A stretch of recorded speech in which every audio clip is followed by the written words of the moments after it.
Music by Neha Studio.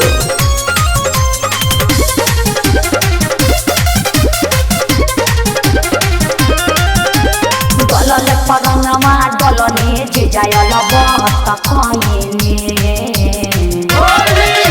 अरे जिजू गलले पदनमा डलने जिजायल बहत खयने इमकवा बार छोड़ मिलेला सरहुआइन परंगवा डाली के साली हो तार गईनी। अरे बाप रे सरहुआइन परंगवा डाली के साली हो तार गईनी। तार गईनी तार गईनी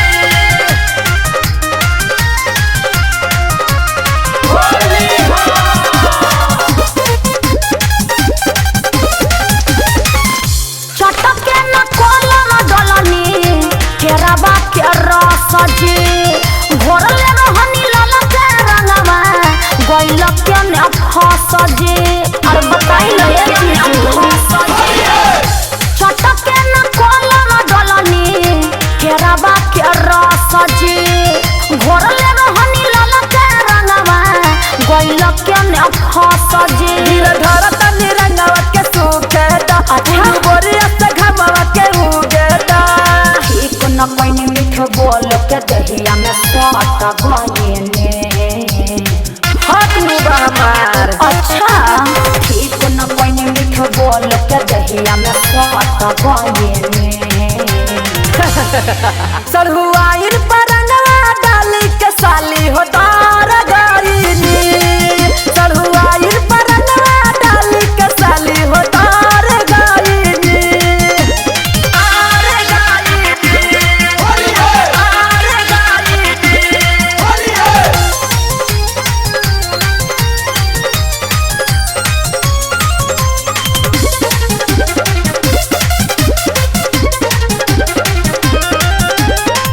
पिंटू बिटिया रखे डलले रहुआ से पहिले एक मिनट रोके नहीं गंगा नियन बहिले